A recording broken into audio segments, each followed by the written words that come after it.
the alarm screamed through Sector 7 before anyone understood what was happening. Lieutenant Jake Morrison sprinted down the corridor of the research station, his boots hammering against metal grating as emergency lights painted everything red. Behind him! Something massive tore through the reinforced doors like tissue paper. 3 days ago, the science team had been celebrating their breakthrough. They had finally captured a live specimen of the Krathen, the apex predators that had wiped out colonies across 4 systems. Now those same creatures were loose, and half the station was already dark. Jake's earpiece crackled with dying screams. He forced himself to keep moving. The emergency protocols were clear. Get to the armory, grab whatever weapons still worked, and make it to the evacuation pods. Simple, except nothing about the Krathen was simple. He skidded around a corner and nearly collided with Dr. Lisa Grant. Her lab coat was torn, blood streaking down her arm. She grabbed his shoulder with desperate strength. "They're not hunting randomly," she gasped. "They're testing us! Learning our patterns!" Jake pulled her along as another roar echoed through the station. The Krathen were 12 feet of muscle, claws, and pure killing instinct. They had evolved on a world where everything was prey or predator, and they had learned to enjoy the hunt. The galaxy had watched in horror as they spread, unstoppable and merciless.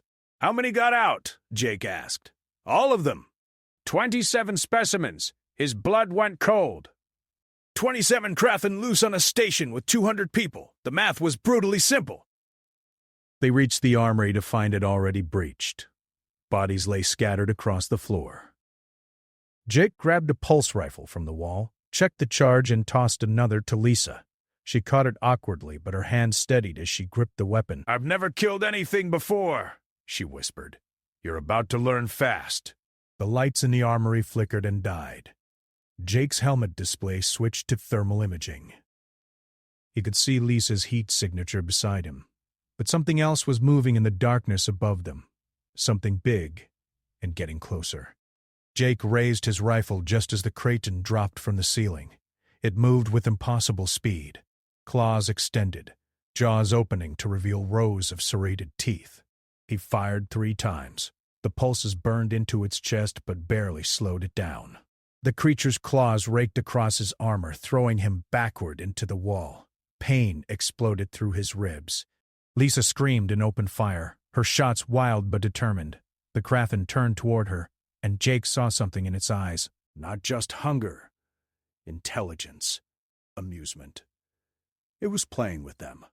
Jake forced himself up, ignoring the agony in his chest. His grandfather had fought in the colony wars. His father had served on the frontier. The Morrison family had a saying passed down through generations. When something thought it was the biggest predator around, you reminded it that humans had climbed to the top of their own food chain the hard way.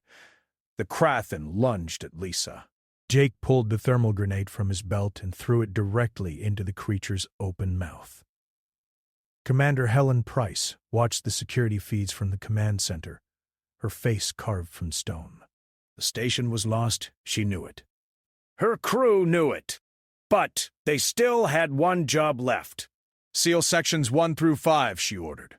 "Channel them toward the loading bays." Her tactical officer, Lieutenant Kevin Shaw, looked up from his console.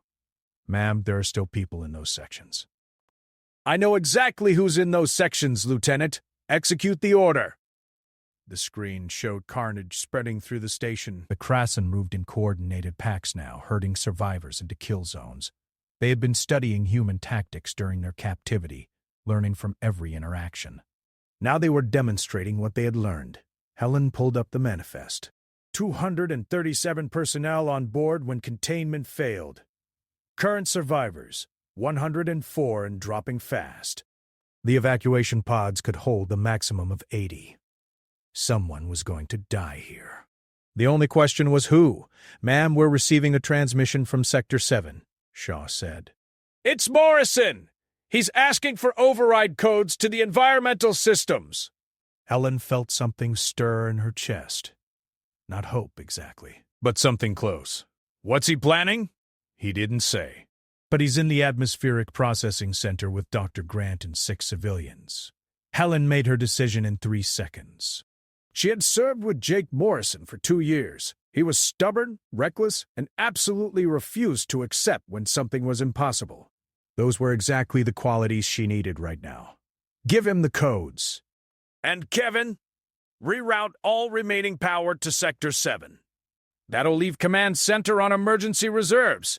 I'm aware. Do it anyway. The screens flickered as power shifted through the station. Helen watched Jake's life signs on the monitor. His heart rate was elevated, probably injured, but still fighting. Just like a human to be bleeding and still looking for a way to win. The Krathen had made 2 mistakes. First, they assumed that capturing them meant humanity was weak. Second, they thought escaping containment meant they had already won. Ellen activated the station-wide intercom. All personnel, this is Commander Price. New objective. Survive for 30 minutes and get to the loading bays. Morrison is buying us time. She didn't explain how. She didn't need to. Her crew understood that when someone said they were buying time, it usually meant they weren't planning to use it themselves. Jake Morrison stood in the center of atmospheric processing, surrounded by pipes that could pump anything from oxygen to industrial coolant through the station. Blood dripped from his armor where the Kraten had opened him up. Lisa worked frantically at the control terminal beside him.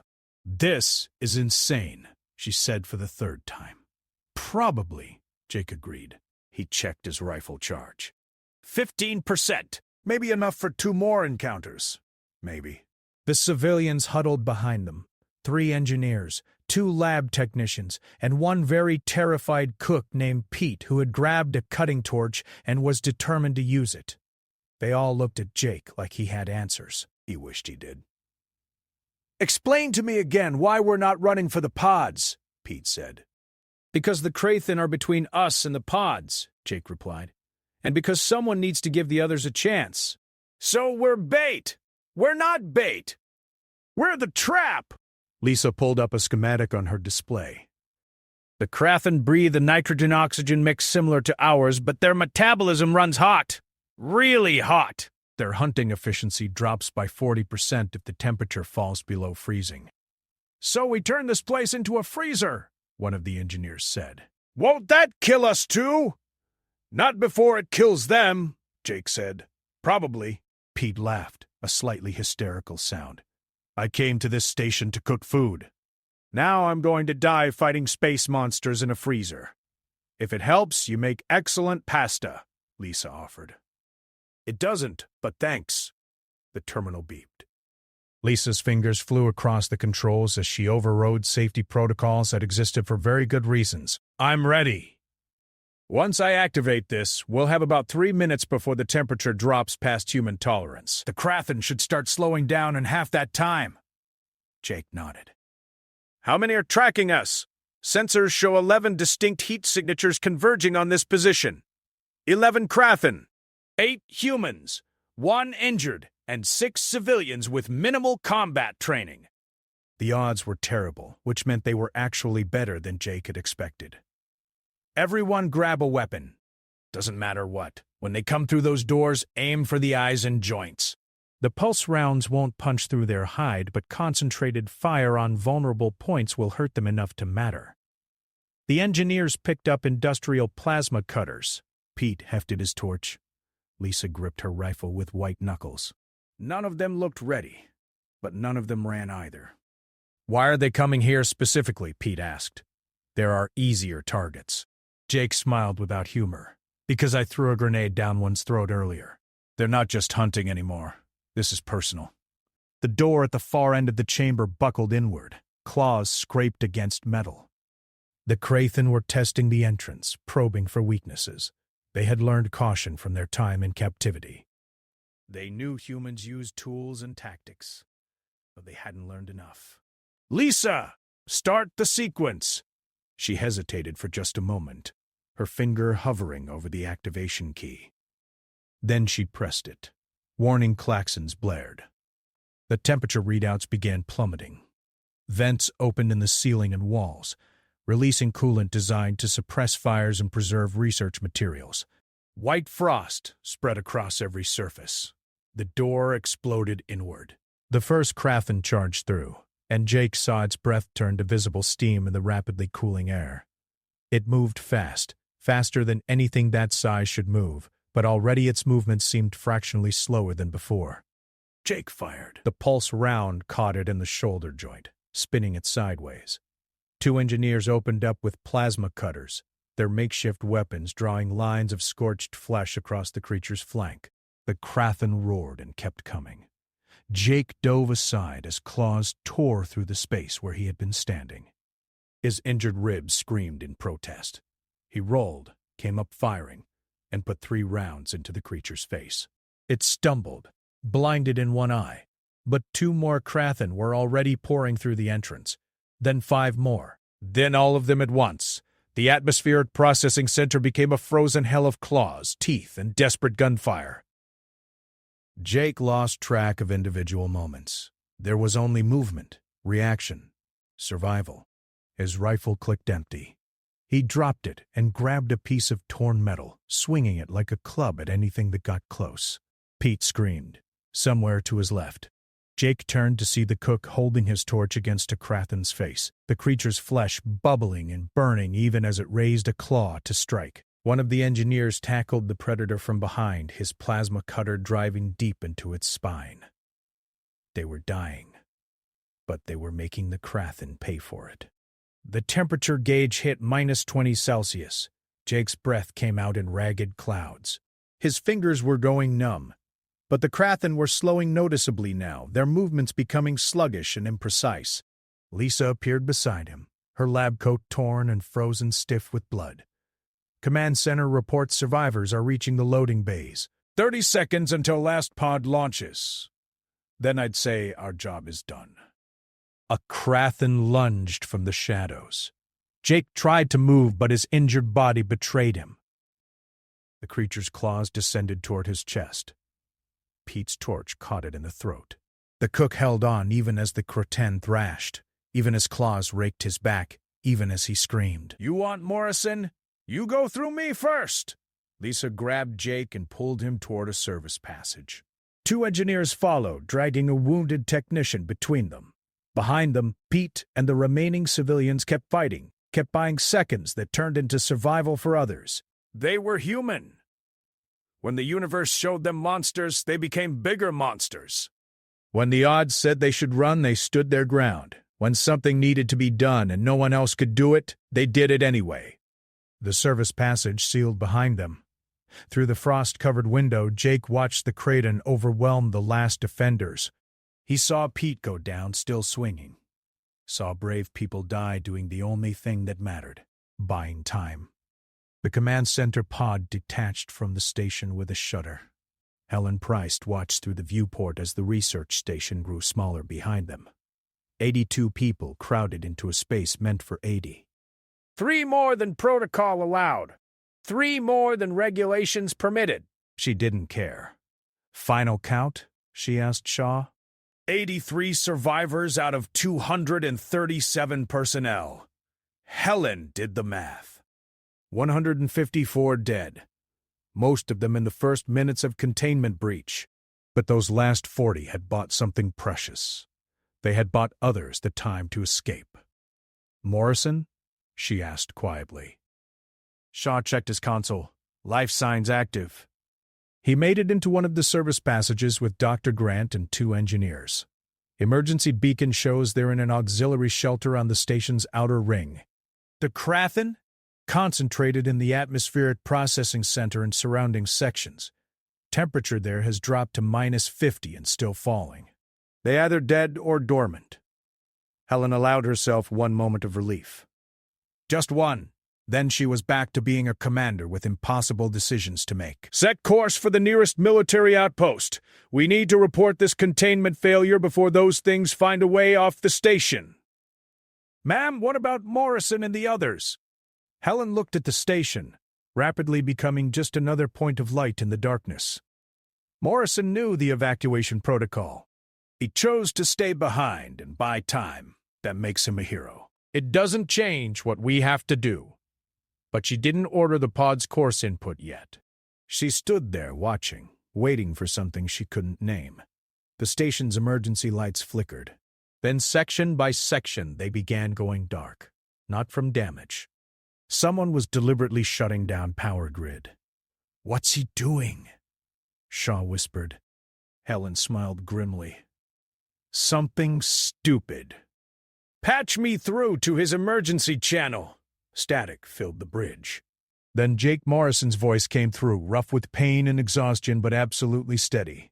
"Morrison here." "Lieutenant, what's your status?" "Cold, Commander, really cold." "But alive. Grant and I are sealed in Auxiliary Shelter 3 with engineers Dan Cole and Marie Brooks. We've got air for 48 hours and enough emergency rations to hate ourselves." The Kraken, dormant for now. The extreme cold knocked them out. But their biology is designed for hostile environments. "Give them a few hours and they'll adapt. We need to ensure they never get that chance." Helen knew what he was going to say next. She had known since the moment he asked for override codes.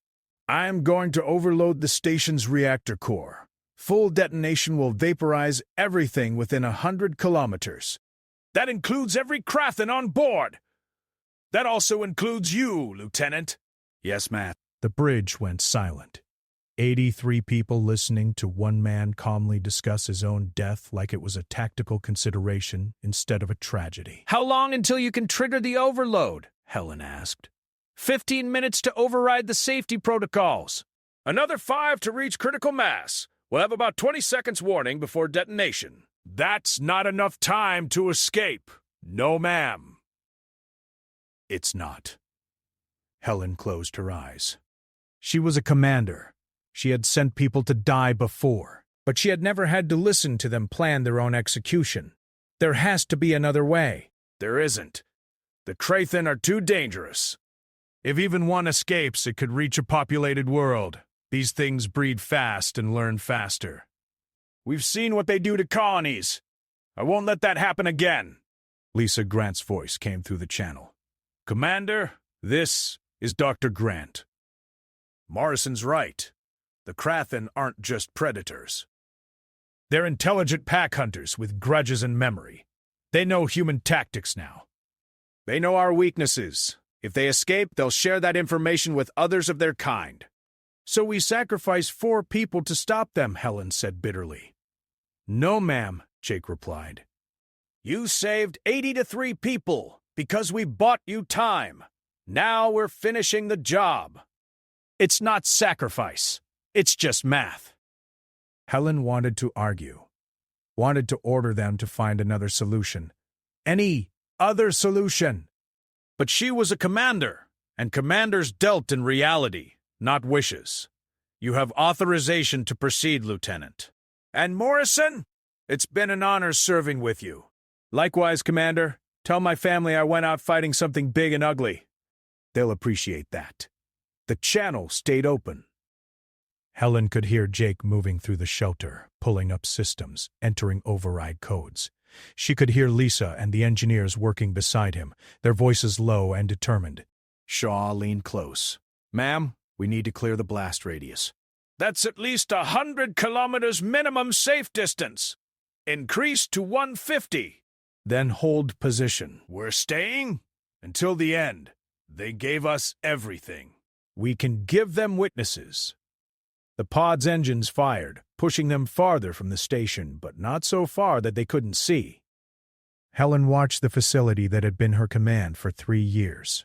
She thought about the people still inside it. 4 people who had chosen to remain behind, not because they were ordered to, but because someone had to. That was humanity in a single gesture. When the galaxy needed heroes, humans volunteered. "Overrides complete," Jake reported. "Starting the reaction cascade now. Are you afraid?" Helen found herself asking. A pause.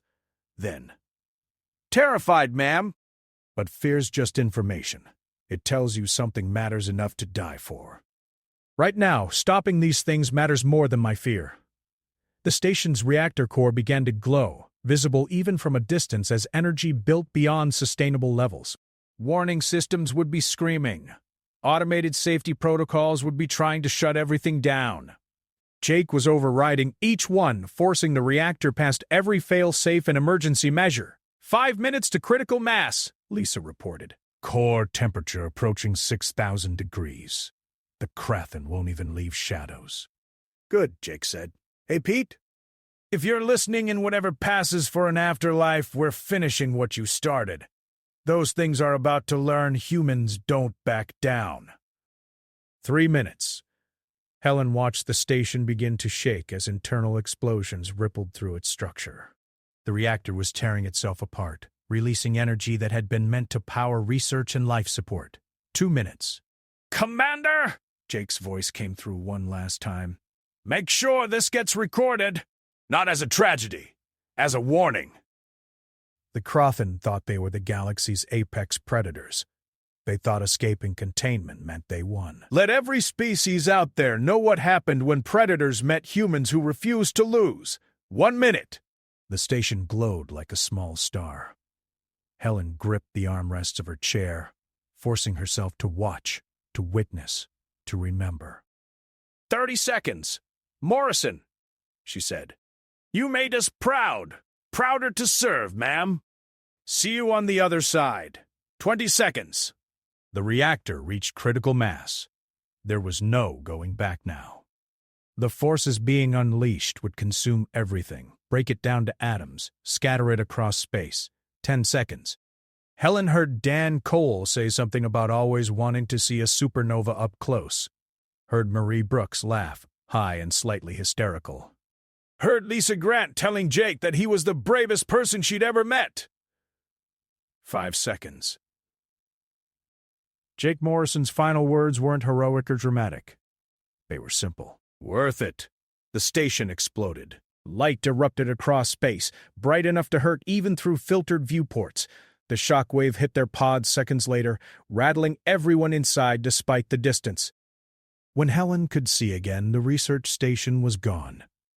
Nothing remained but expanding gases and stellar debris.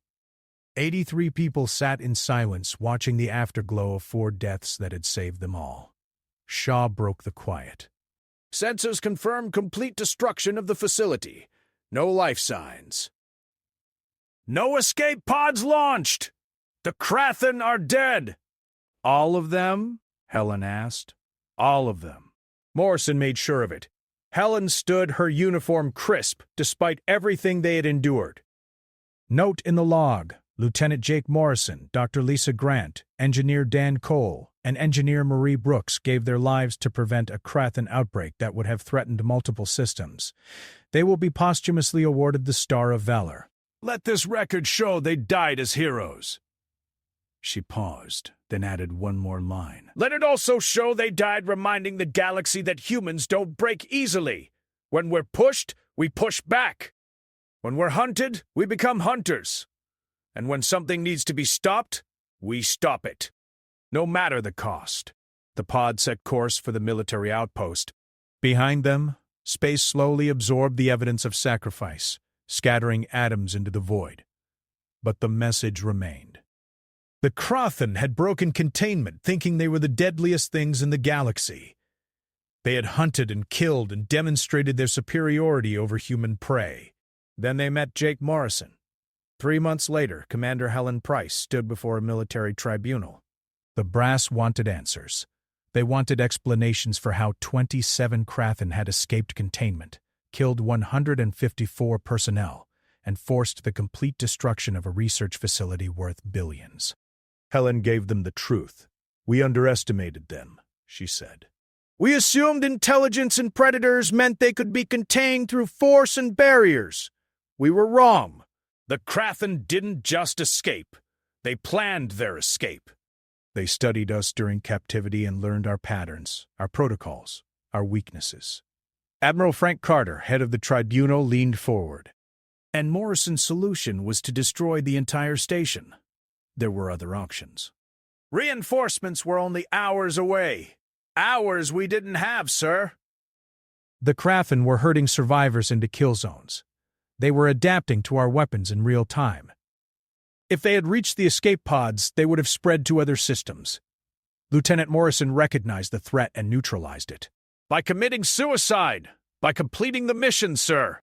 His orders were to protect this sector from Krathen incursion. He fulfilled those orders. Another Admiral Patricia Wells spoke up. The cost was significant.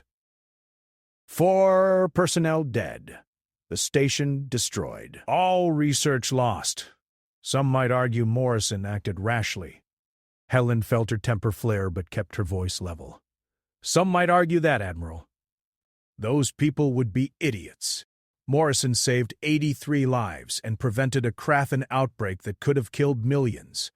If that's rash, I hope to see more rash decisions from our officers. The tribunal went quiet. Helen knew she was risking her career, but she didn't care. Jake Morrison had died a hero. She wouldn't let bureaucrats turn that sacrifice into a mistake. Admiral Carter finally spoke. Commander Price, you're dismissed. We'll deliver our findings within the week. Helen saluted and left the chamber.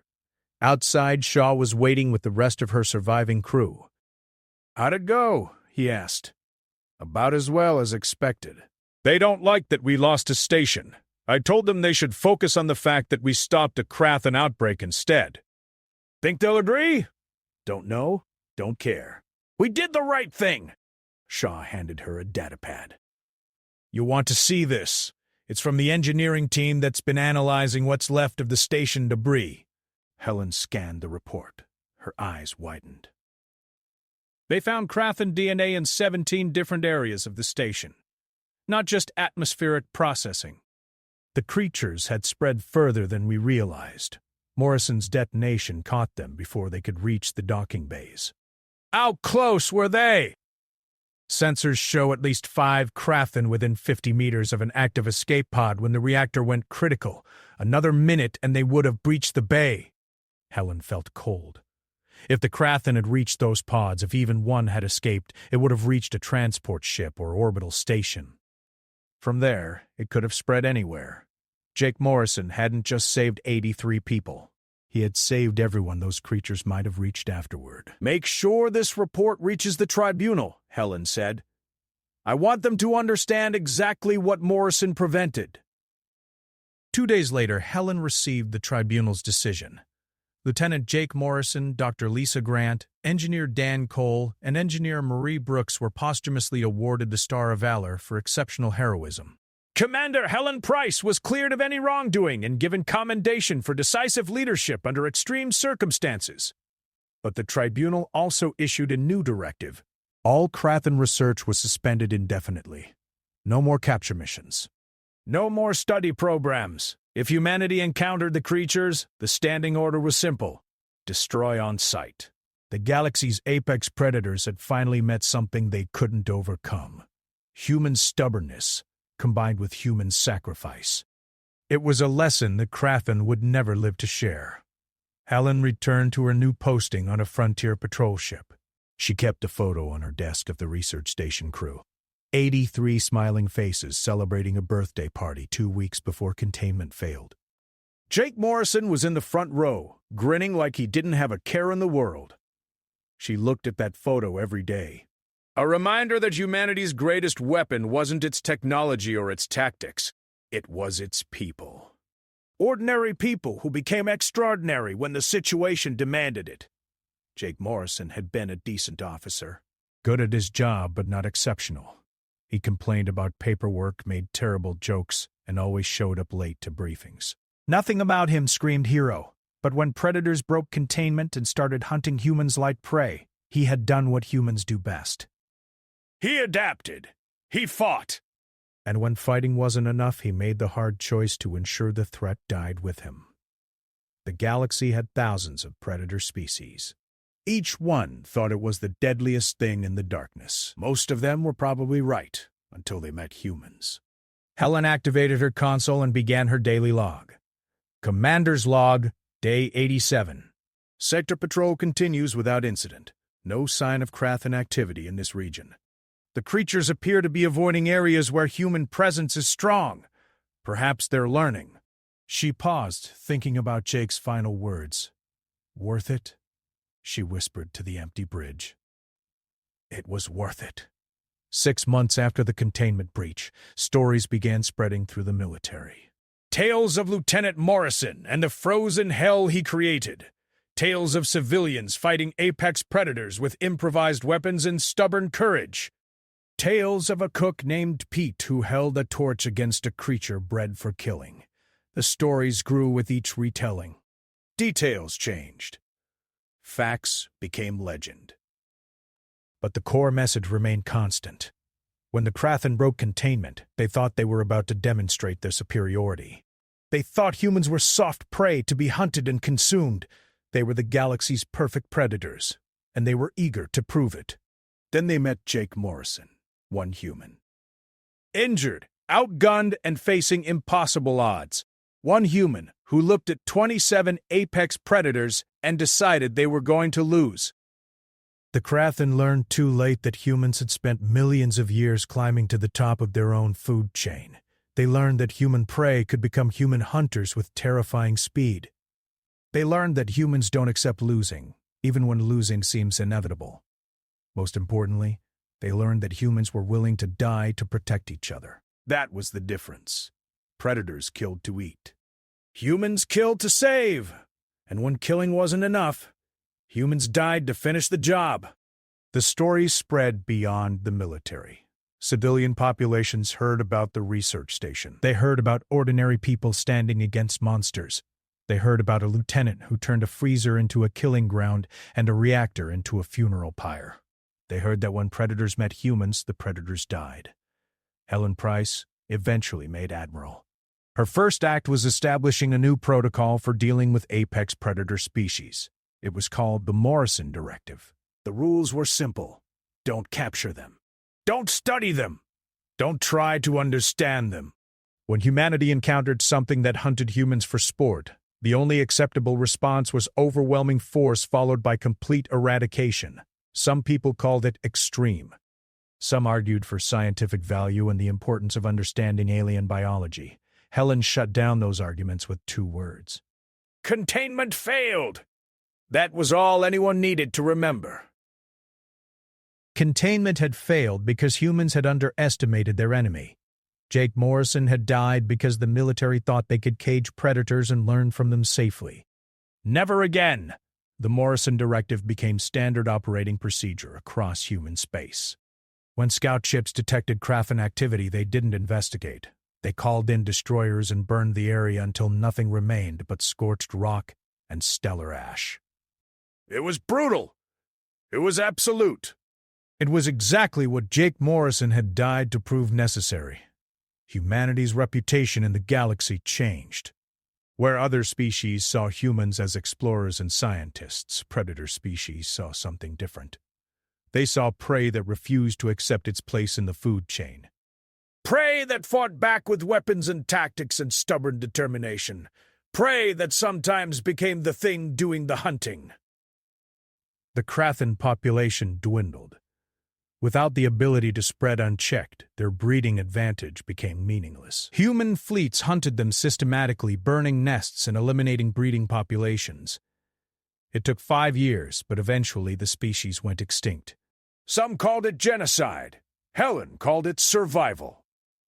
On the 10th anniversary of the containment breach, a memorial was erected on Earth. It listed the names of everyone who died on the research station.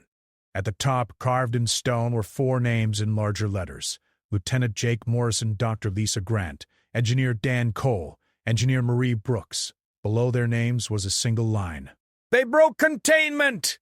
Then the predators met the wrong humans. Helen stood before that memorial with tears in her eyes. Shaw stood beside her, older now, but still her friend. Behind them were survivors from the station, their children and grandchildren. 83 people who owed their lives to 4 who had stayed behind. Do you think they knew? Shaw asked quietly. Do you think they understood how much they'd changed by doing what they did? Helen wiped her eyes. I think Jake Morrison just wanted to stop the Krathen. I think Lisa Grant wanted to ensure her research didn't kill anyone else. I think Dan and Marie wanted to help their friends survive. They weren't trying to change the galaxy. They were just trying to do the right thing. And they did. Yes, they did. As the sun set behind the memorial, Helen thought about the galaxy humanity had inherited. It was dangerous. It was filled with predators and threats, but it was also filled with humans. Ordinary people who became extraordinary when necessary. The Krathen had broken containment expecting to demonstrate their superiority. Instead, they taught the galaxy a lesson. Humans don't break easily. Push them, and they push back. Hunt them, and they become hunters. Corner them, and they fight with everything they have. And when fighting isn't enough, humans make the hard choice. They sacrifice, they endure, they win. The memorial stood silent in the fading light, a reminder carved in stone. When apex predators met humanity, the predators learned a simple truth. In any contest between predator and prey, the outcome depends on one factor. Who refuses to quit? Who keeps fighting when logic says fighting is pointless? Who stands their ground when standing means dying? The Krathen were perfect predators. Millions of years of evolution had made them efficient killers. They were stronger, faster, and more deadly than humans could ever be. But they weren't human, and that made all the difference. Years later, when alien species asked humanity how they defeated the Krathen, the answer was always the same. They told the story of a lieutenant who turned a research station into a bomb. Of a doctor who fought beside him. Of engineers who worked until the last second to ensure the job was done. They told the story of 4 humans who looked at impossible odds and chose to fight anyway. They told the story that every predator species needed to hear. Humans were prey once. A long time ago on a distant world, early humans hid from predators in caves and trees. They were weak. They were slow. They should have gone extinct! But they didn't. They learned to use tools. They learned to fight. They learned to hunt the things that hunted them. And eventually they climbed to the top of their own food chain through intelligence, determination, and absolute refusal to accept defeat. That was the human story. That was what the Krathen failed to understand. Humans had been prey before. They remembered what it felt like to be hunted.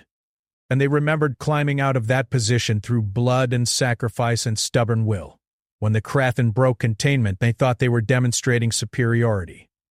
Actually, they were reminding humans of something they already knew. Predators can be beaten. Predators can be killed! Predators can become prey if they make one critical mistake. They can underestimate their target. The Krathen made that mistake. They paid for it with extinction. And somewhere in the universe, in whatever comes after, Jake Morrison was probably laughing. He'd always had a terrible sense of humor. He'd probably find it funny that his death led to the eradication of an entire species. He'd probably say it was worth it. Helen Price eventually retired. She wrote a book about the containment breach. Not a military analysis or a tactical breakdown. Just a simple story about ordinary people facing extraordinary circumstances. She called it The Wrong Humans. The book became required reading in military academies. Not for its tactical insights, but for its message. When something threatens humanity, humans respond. They don't negotiate. They don't surrender. They don't accept defeat.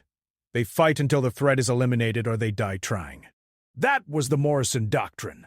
That was what Jake had died to prove. Helen's final chapter told readers that humanity's place in the galaxy wasn't guaranteed. There were bigger predators out there.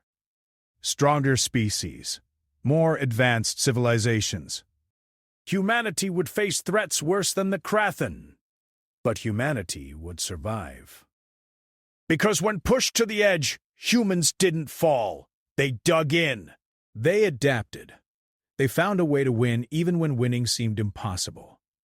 The Krathen broke containment, thinking they were about to feast on prey. Instead, they met Jake Morrison. One injured human with a plan and the absolute conviction to see it through. The predators learned too late that humans were the wrong species to hunt. Helen closed her book with one final line. When the galaxy shows humans monsters, humans become bigger monsters. That's not a threat. It's a promise. The research station was gone. The people who died there were gone. But their legacy remained. A warning to every predator species that looked at humanity and saw weakness. Look closer. Behind that weakness was millions of years of evolutionary pressure. Behind those soft bodies were minds that refused to quit. Behind those fearful eyes were instincts honed by climbing from prey to predator on a world that wanted them dead. Humans were prey once. They remembered, and they would never let themselves become prey again. The Krathen broke containment. They hunted. They killed. They demonstrated their superiority. Then they met the wrong humans, and they learned what humanity had always known. In the end, survival isn't about strength or speed or natural weapons. It's about will. It's about refusing to quit when quitting would be easier. It's about standing your ground when ground is all you have left. The Krathen had everything. They lost to humans who had nothing but determination. That was the lesson. That was what Jake Morrison died to teach. When predators meet humans, the outcome isn't determined by biology. It's determined by who refuses to lose. And humans never learned how to accept defeat. The memorial stood on Earth, silent and enduring. 4 names carved in stone. 4 people who changed the galaxy by simply doing what humans do. They fought. They sacrificed. They won! And every predator species in the galaxy looked at that memorial and understood the message. Leave humans alone, because eventually the predators meet the wrong human, and then the predators die.